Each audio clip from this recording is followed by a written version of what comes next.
दूरदर्शन राजस्थान के विशेष कार्यक्रम जनादेश 2024 में आज हम चर्चा करेंगे राज्य की सीकर लोकसभा सीट की।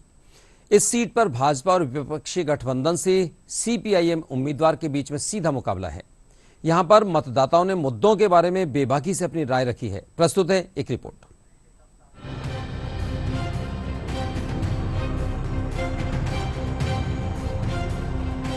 शेखावाटी का प्रवेश द्वार या यूं कहें इस क्षेत्र का हृदय स्थल सीकर में इन दिनों लोकसभा चुनाव का रंग चढ़ चुका है।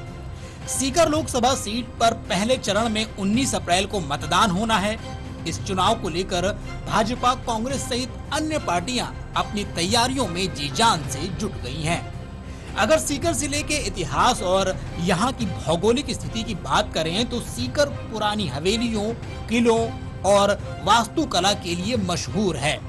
यहाँ का खाटू श्याम, जीण माता, हर्षनाथ, शाकंभरी माता मंदिर, लोहारगल, देवगढ़ और लक्ष्मणगढ़ का किला अपनी समृद्ध वैभवशीलता को समेटे हुए है।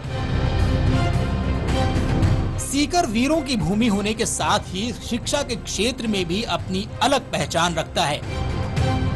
अब लोकसभा चुनाव की बात की जाए तो इस बार यहाँ बीजेपी और मार्क्सवादी कम्युनिस्ट पार्टी के बीच सीधा मुकाबला है। भारतीय जनता पार्टी ने एक बार फिर सुमेधानंद सरस्वती पर विश्वास जताया है, तो वहीं कांग्रेस ने गठबंधन के तहत मार्क्सवादी कम्युनिस्ट पार्टी के अमराराम को समर्थित प्रत्याशी बनाया है। इस सीट पर हुए पिछले 2 चुनाव में भाजपा का कब्जा रहा है। 2019 में भाजपा के सुमेधानंद सरस्वती ने कांग्रेस के सुभाष महरिया को 2 लाख से अधिक वोटों से हराया था।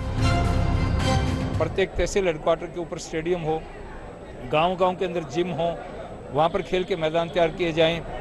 और अभी क्योंकि 2 जिले अलग अलग बन गए हैं, नीमका थाना अलग बन गया तो नवोदय विद्यालय वहां चला गया है, नवोदय विद्यालय यहाँ पर बने, ये मेरा प्रयास होगा। उधर मार्क्सवादी भारतीय कम्युनिस्ट पार्टी के अमराराम एक राजनीतिज्ञ होने के साथ ही किसान नेता भी हैं।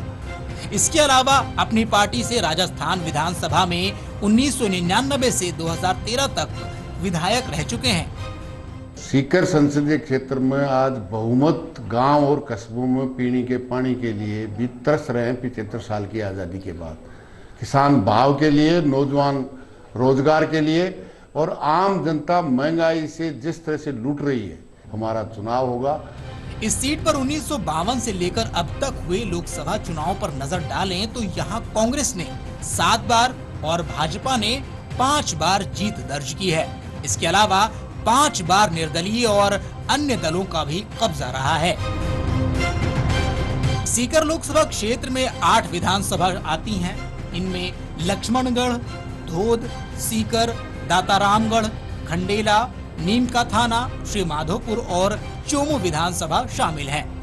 इस लोकसभा सीट पर मतदाताओं की बात की जाए तो यहाँ कुल 22,10,662 मतदाता हैं।